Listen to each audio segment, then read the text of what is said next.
Hello, Love Talkers, welcome to the program. You are now on board the train that is leading you to intelligent love.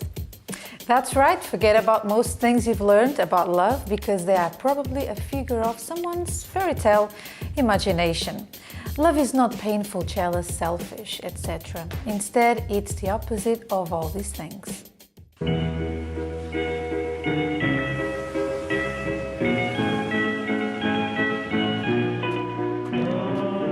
I just want someone to hold hands with. Is there anyone sitting here? No. Thank you. I just want someone to have dinner with. Someone who's not a stranger.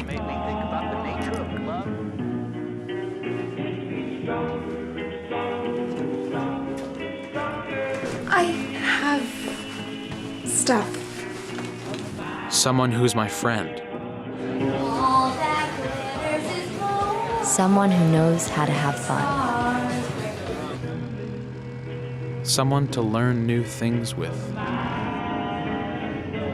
Someone to get coffee with before work. Someone to watch Netflix with afterward. What does he have to do to really impress her? Someone to zip me up. Someone to teach me. Someone to inspire me. Someone to push me. Someone to give me a reason to delete. Every single dating app. I just want someone who makes me smile. smile.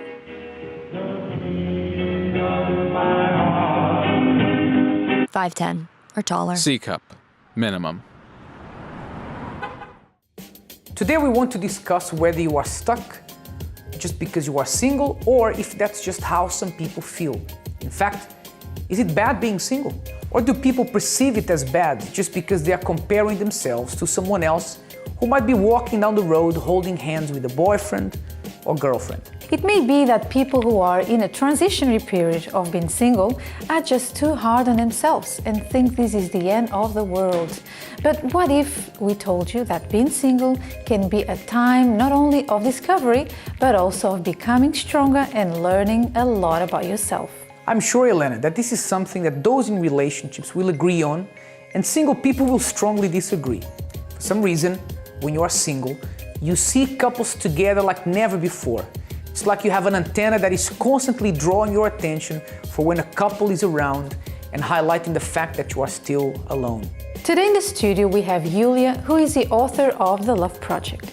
She will be telling us about her quest to find love and overcoming singleness. But first, let's meet our guest couple for today, Dami and Venice.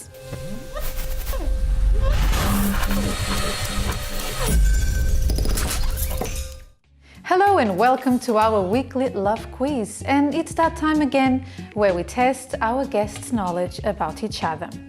I have with me today Dami and Venice, and we are about to find out how well they know each other. Now, the rules are very simple. I will ask you each 5 questions and you have only 10 seconds to answer each one correctly. Let's begin with Venice, shall we? Yes. Are you ready, Venice? Ready. Okay, 10 seconds on the clock. Question number 1. What's his happiest memory as a child? Ooh, being 10 in seconds? America? No. Playing sports? No. Being with family? No, you ran out of time. But what he said the first time he visited the cockpit. You know, inside the airplane, Oh, you know? yes. It's every boy's dream to go and see how the whole thing works. Never mind, you still have 4 to go. Ready? Ready. Question number 2. What kind of music does he like?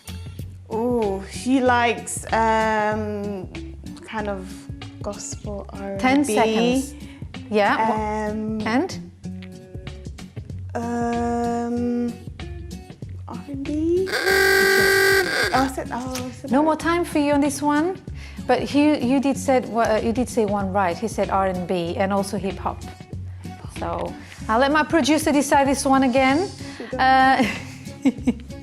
Well, question number 3. Ready? Ready. What's his favorite meal? You should know that. 10 Lasagna. seconds. That's correct. You didn't even give me time to finish the question. That's good. This is how I like it. Question number 4. What 2 items can he not live without? Phone and probably headphones. Nope. Phone is correct. What about the other one? Laptop. Nope. Computer. Nope. iPad. No, you ran out of time, but Charger. well, phone, charger, SIM cards, they all come as one, but never mind. He said phone and his Bible. Yes. So you should know that. Question number 5 and last one. Now I need you to concentrate and listen to this question carefully. You only have 10 seconds. Name 3 things you and your partner think you have in common. We're both funny. Yep. Good character, Nope. personality. Quick. We're both hardworking. No, quick. Both passionate about what we do. No. Both I mean, probably, but that's not the answer he gave. we like eating. We only got one right. He said you guys like to laugh, you like music, and you like action movies. Yeah. Anyway, Sorry. Dami, it's your turn now. Yes, let's go. How are you feeling about this? I'm excited. Yeah, after you heard her answers, how do you feel? Do you think you're gonna do better than her? I'm gonna win. You're gonna win? Okay, I like that. Okay. Venice, now it's his turn. So, question number 1, ready? Yes. What is her idea of a perfect me time? To be with me. That's correct. Yes. Oh. Question number 2. What are you most likely to argue about? Food. Nope. Try another one.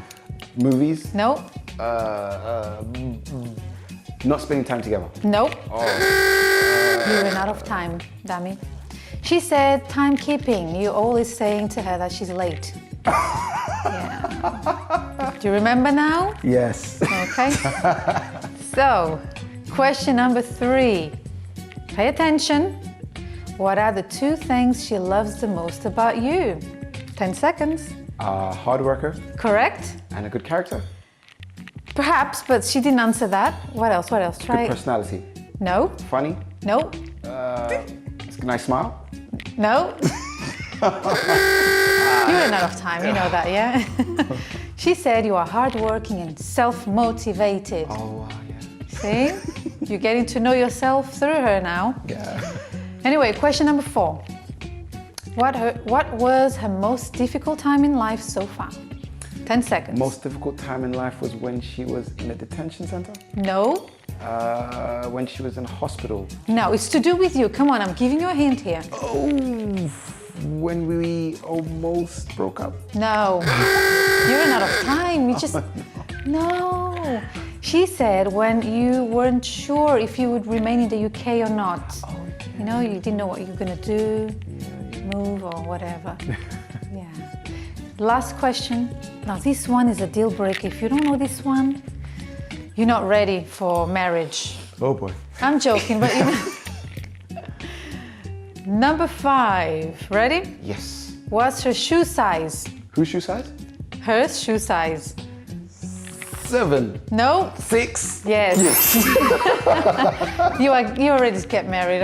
Just this question is the key question. All right.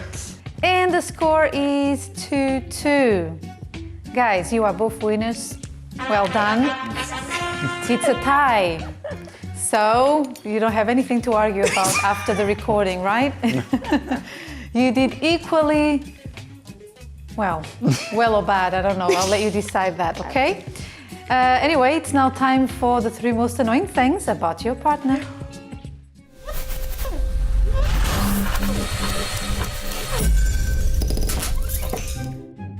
First thing, she does this really annoying thing. She can't help it, but anytime she takes tissue, sometimes she doesn't even take tissue and she cleans my nose. Oh, she cleans my nose in public, anywhere. That's really annoying. One is that most of the time is late, which is really annoying because I like to be early. She has this laugh. I mean, it makes me laugh, but sometimes it drives me crazy. She kind of goes, oh gosh, it's really crazy. 2 is he forgets things sometimes. So if it's something quite important, then he would forget to do certain things sometimes. Another thing is if if something happens to me, she has to laugh at me. So if I trip, if I fall, if I say something silly, like she has to like laugh, and then sometimes she'll make a meme, but like she'll send it to me on WhatsApp or something. Oh gosh. When we eat, he takes most of my food.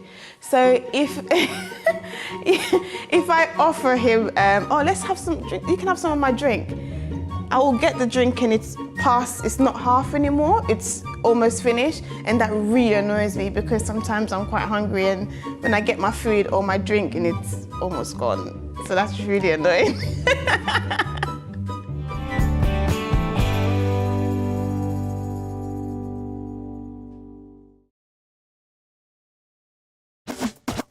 Welcome back. So you just saw the scores of our couple guests today, 2-2, and what we found out about them is that at this stage what we know is that Venice likes to clean Demi's nose and Demi likes to eat Venice's food. Is that pretty much it? I'm so confused right now. Is that pretty much the story? Pretty much. That's pretty much it, yeah. So hold on a second. So whenever you are, you know, when you've got the flu or something, like runny nose, Venice, go ahead. Actually, there's a reason why we clean our noses, because it needs cleaning, isn't it? No. Okay. Let's fast forward. So guys, we're talking about, you know, single or stuck. You know, are you stuck just because you're single, or being single does not necessarily mean that you're stuck? Now, you, Venice, before you met Demi, before you guys started dating, you were single for a while. How did you see that period of being single? How did you feel about it at that time? I mean, some points it was a bit, I started being a bit anxious in terms of, oh, everyone is with someone, and you'd see couples together and you think, oh my God, when is it going to be me, kind of thing. But I didn't act upon my anxiety in terms of, oh, I'm going to go out with this person, but just because I'm single, so I'm not single anymore. But it was something that came to mind in terms of, oh, look at everyone else, you know, they're getting together, when it's going to be your turn, kind of thing. For some reason, when we're single, it's like we see everybody who is with someone else, Yeah. right? Exactly. When you start dating, then all these things disappear. It's true. But until it's like you're the only one who doesn't have someone. Is that how you feel? Yeah, definitely. Now it's exactly what you said, because now I look at the singles and I think, oh, soon you'll find someone, But yeah, it's exactly what you said. When you're by yourself, you kind of see every couple, even if they're not role models, but you kind of look to them because they have someone. At least they have someone. They have someone, yeah. But you know, for example, you've got this situation, but also if you have a big circle of friends and you are already, you know, past your 30s, there's nothing wrong with being over 30s, okay, I'm right there, so, but you see them moving on, like getting married, having a baby and all these things, and then that also highlights, Yeah. I think that's hard as well, isn't it? Yeah, definitely, because as I said, when you get a certain age, especially for women, if you want to have children, then they start thinking, Start getting a bit worrying, old, nothing's happening, what's going on? But so yeah, a group of the conversation of the group can be a bit daunting. Now, I correct me if I'm wrong, but I think when Demi initially approached you, did you already like him, or did you say let's give this a try? How was it? No, Tell the truth. No, it wasn't. Demi, you haven't said anything. Maybe you should. Well,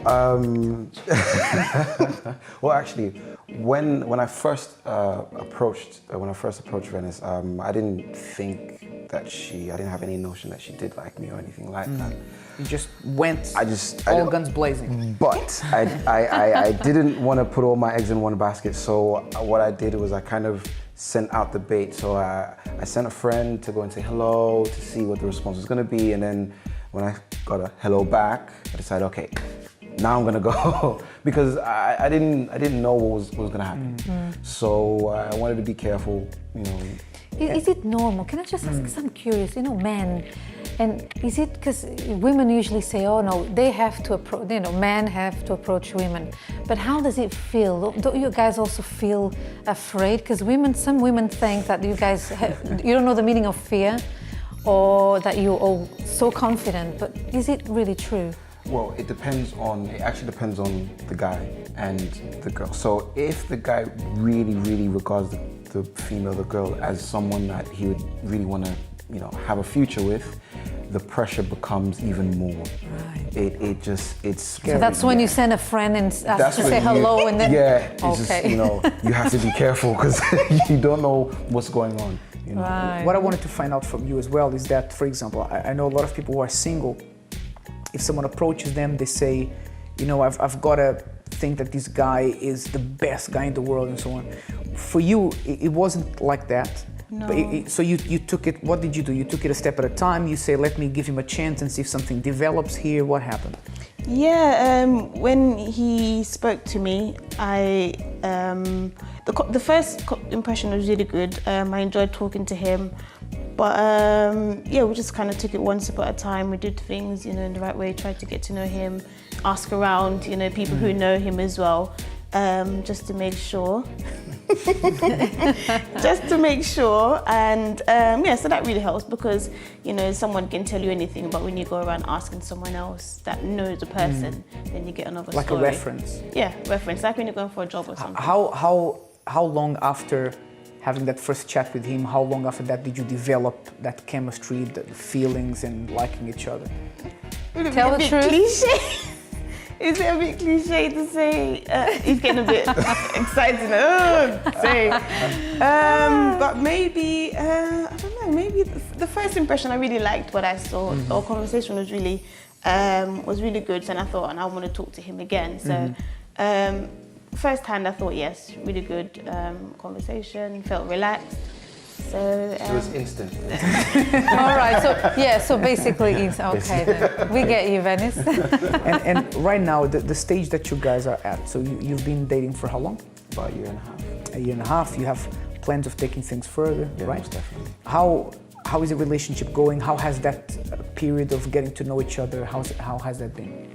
Well, it's been interesting. You get to find out new things as you go along. That's the most interesting part of it.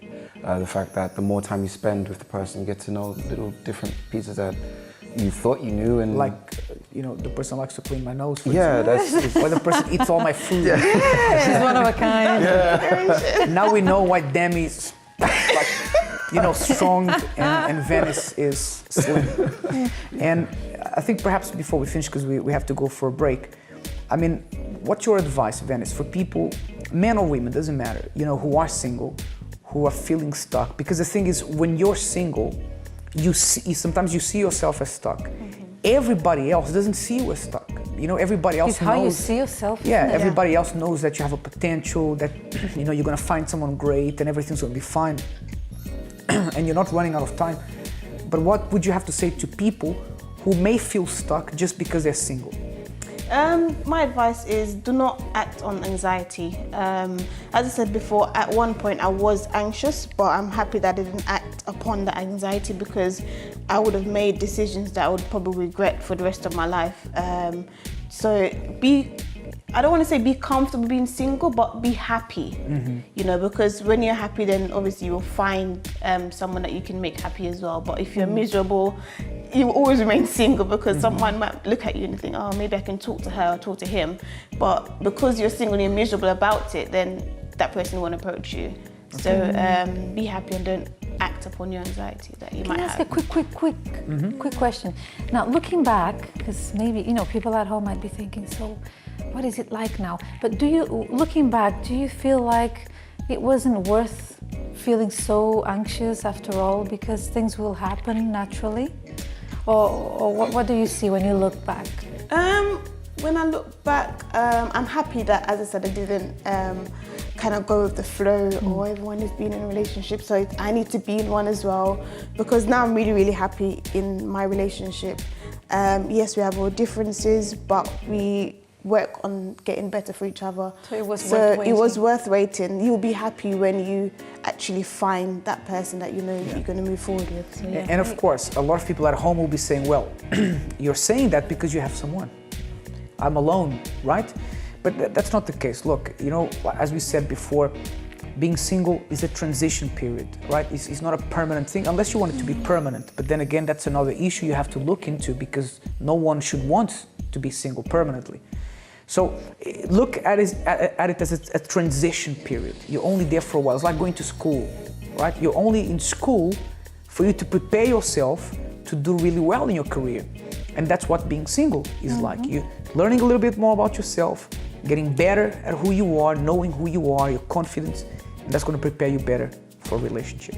We have to go for a break. When we come back, we'll be meeting our second guest of today, Julia, who did something called the Love Project. You're going to know a little bit more about it when we meet her after the break.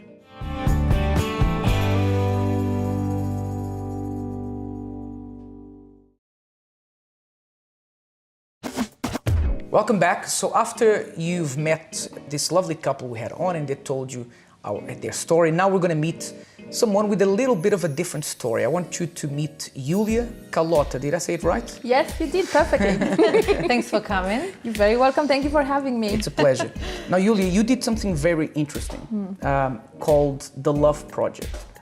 And before you tell us about the project, I want you to tell us what led you to do this project in the first place.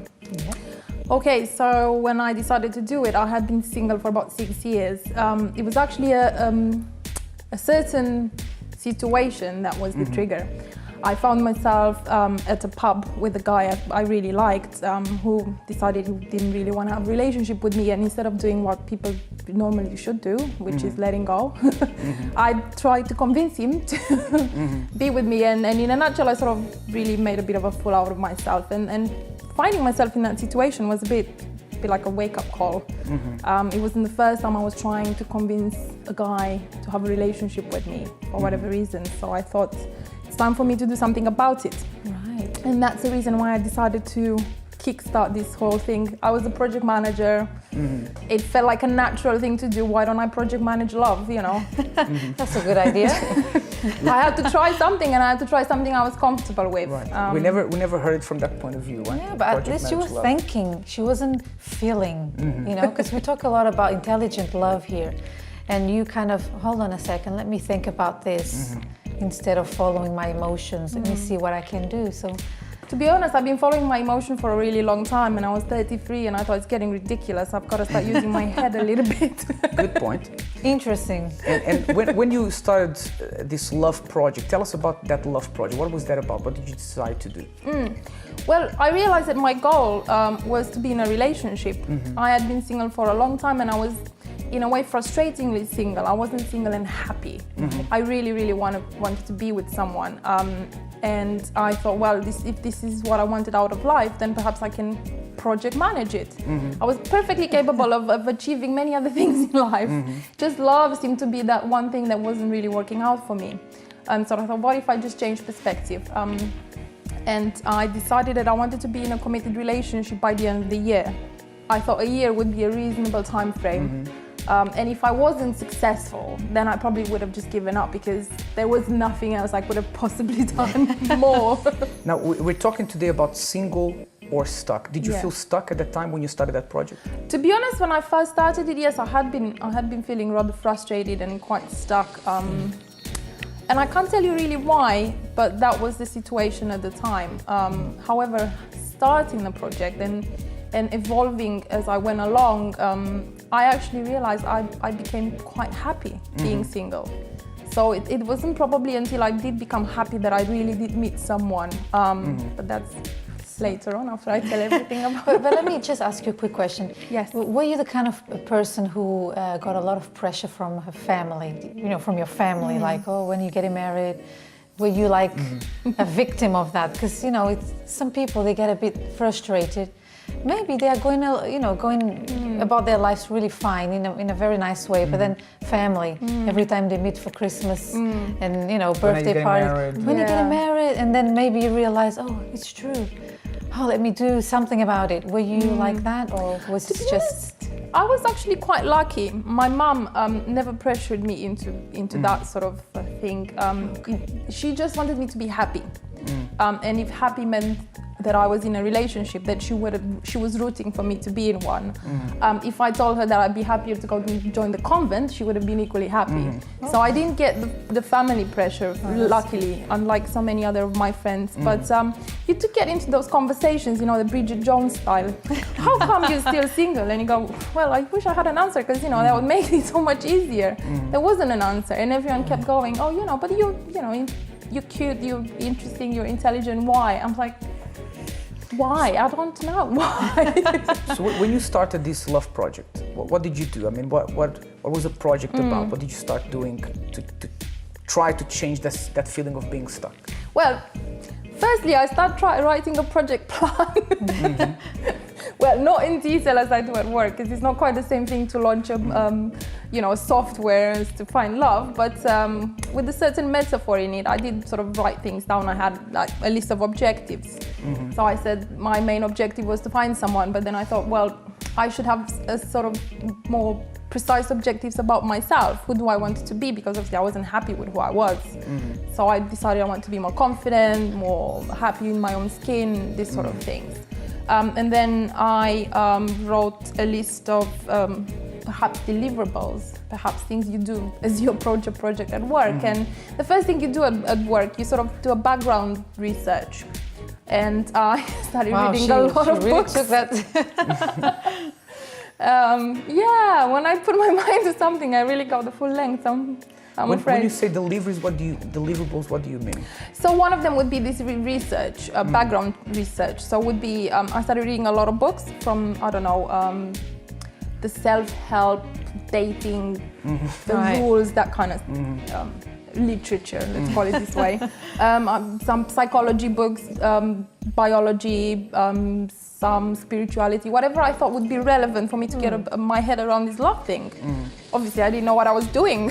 So you were just trying to find something, make sense of it. I was trying, to find an essential theory that worked for me. Right. Because obviously there are lots of independent thoughts out there. Yeah. And you can't really just go one way. But you know, a lot of people may be watching right now and thinking like this.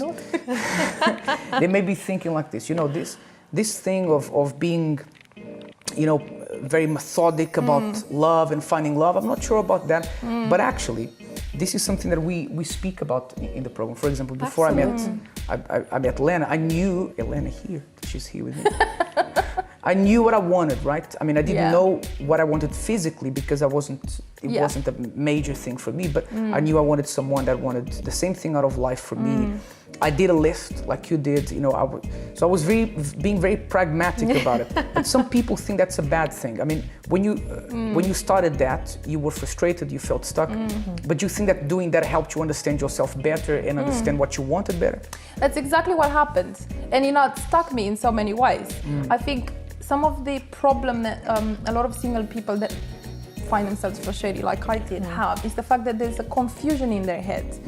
They're not quite sure what's happening and they don't know how to react to situations. I think it just clears your mind when you put things down on paper and you realize this is what I want. And like you said, it doesn't have a list of physical attributes. You know, it can be a list of things you have in common, various other And you know, many people, traits. when we ask them, sorry to interrupt you there, when we go out to do Vox Box, you know, interviewing people, what is love to you? What does it mean?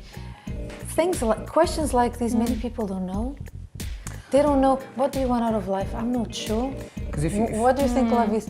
I'm not sure. If you're buying a car, right, you know exactly what you want out of a car. Usually, I mean, guys do. Right? That's true. So I don't know. I remember my mom was buying a car recently and my brother was helping her out and said, look, Mom, I found a car that's good for you. And she said, is it blue? He said, no, Excellent. so I don't want it, right? But for example, you have to know a little bit more about if the person is from a certain background. You have to know, like you said, you know, that they have to have the same goals, same interests, and that plays a big part. But where did you, I mean, you were stuck, frustrated when you started that. Yeah. When did things start to change? Well, the interesting thing that happened was that I put some things in motion, but as I went along, I pushed myself out of my comfort zone because obviously I had a timeline, I had an objective. You were on a meet. mission. I was on a mission and I had to push myself further than I normally did, which meant that I also sort of grew in the process. And I just had to realize that certain reactions I had to certain situations that I encountered while dating. For example, some guy I went on a few dates with decided he didn't want to return my calls and he just went radio silence. And that happened to me in the past, and my reaction to that was usually very negative. Would you put yourself down because of that? I used to, but when it happened to me while I was on the Love project, I had to look deep into my soul and think, where is this coming from really? It's not this guy. Do I care about this guy? Is this the end of the world? No, why am I feeling rejected? So I had to maybe do a bit more of the psychology on myself, thinking about my family and where certain emotions rooted from. And as I did this sort of exercises, yes, I did change. I became more mature. I realized I didn't actually get so upset, and when things went wrong, I was able to cope better with situations that were unexpected.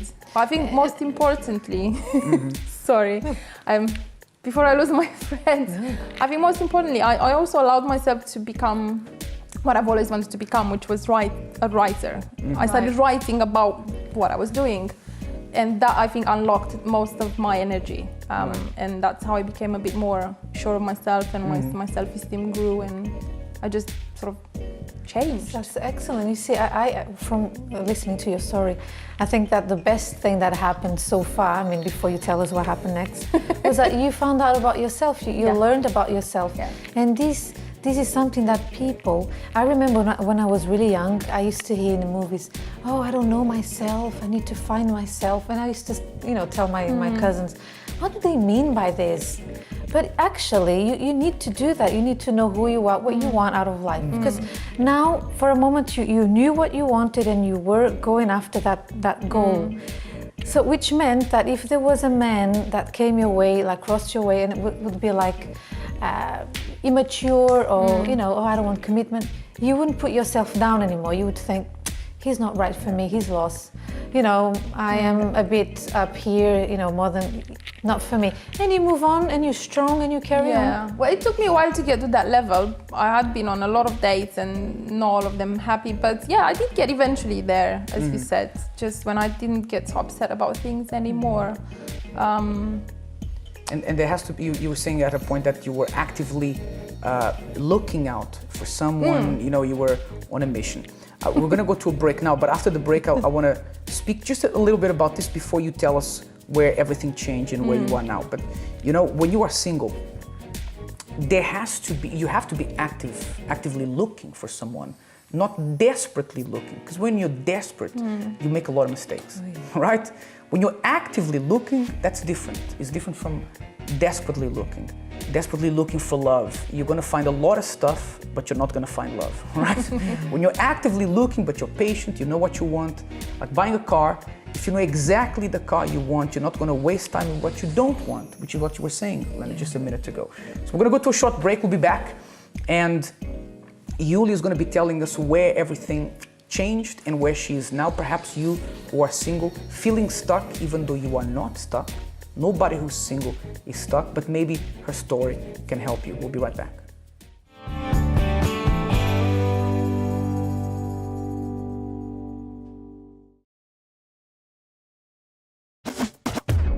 Welcome back. So we've been listening to the amazing story and discovery of Yulia.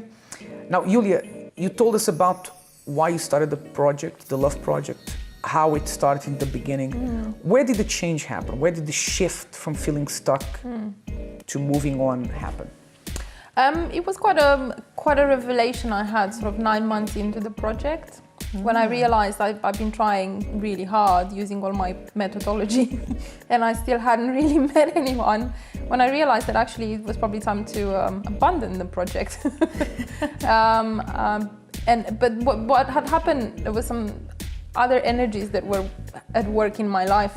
As I mentioned earlier, I took my writing seriously, and as part of that, I was doing a course, at-home course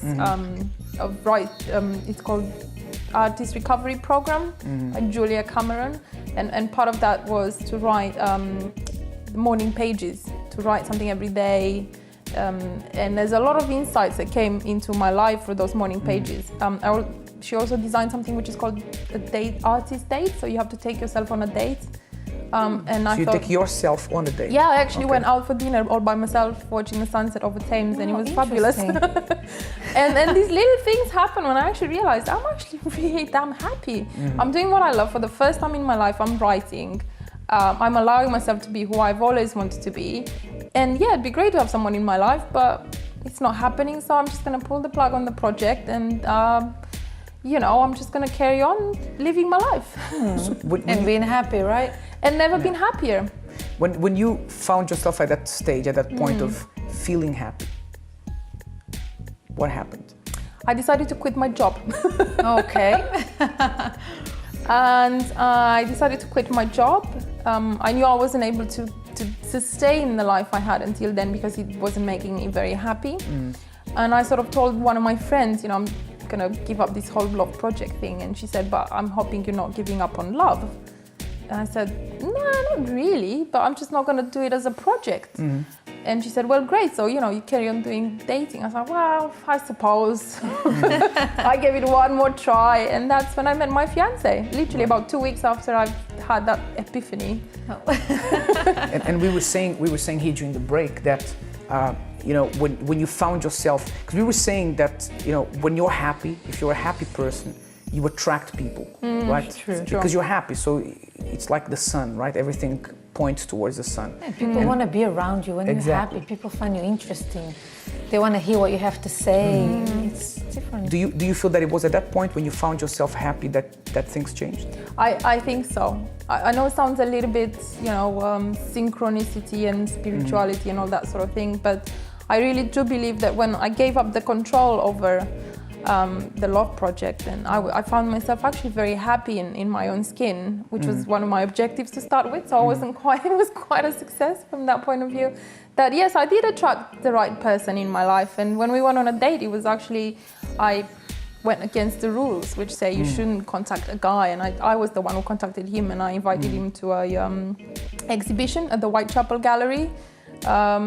And turned out the exhibition wasn't on, and it all kind of went wrong, but we had really good fun, and we ended up having a marathon date that involved dinner and drinks and coffees, and then we've been together ever since. That's great. And the first question he asked me, what do you do? I said, well, I work in advertising, but I'm quitting my job. And he goes, that's fantastic. All right. So, you know, I kind of met my soulmate at the perfect time. Right. Yulia, I want to very thank you for being on the show. We have to wrap it up. But something really interesting you've showed us is that, you know, you don't have to be stuck just because you're single. You can be single and be happy and still moving forward with your life. So, But even if you're stuck, you know, you can do something about it. exactly. So thank you very much for being on the show. Oh, thank you for sharing having us. me. Very It's a nice pleasure. story. Thank you. And I mean, what we want to say just before we go is that, you know, you can be single for a while and sometimes you can feel like you are stuck. But the truth is, you're never really stuck as a person.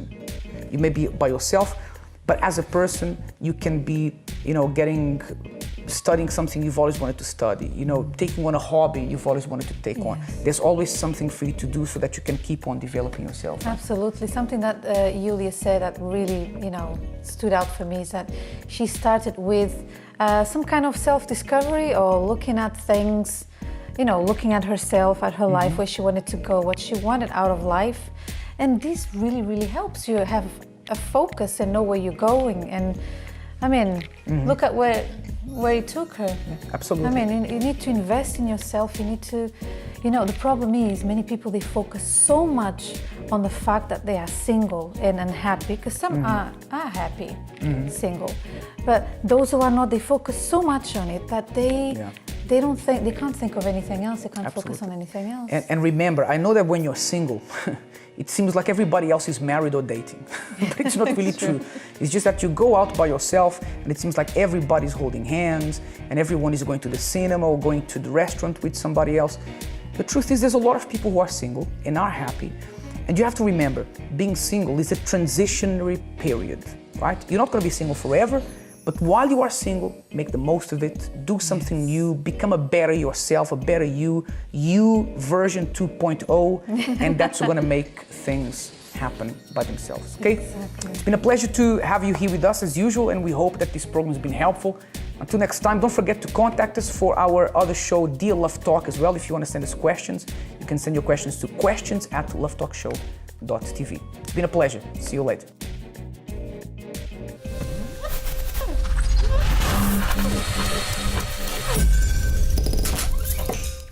So tell me, what do you think love is?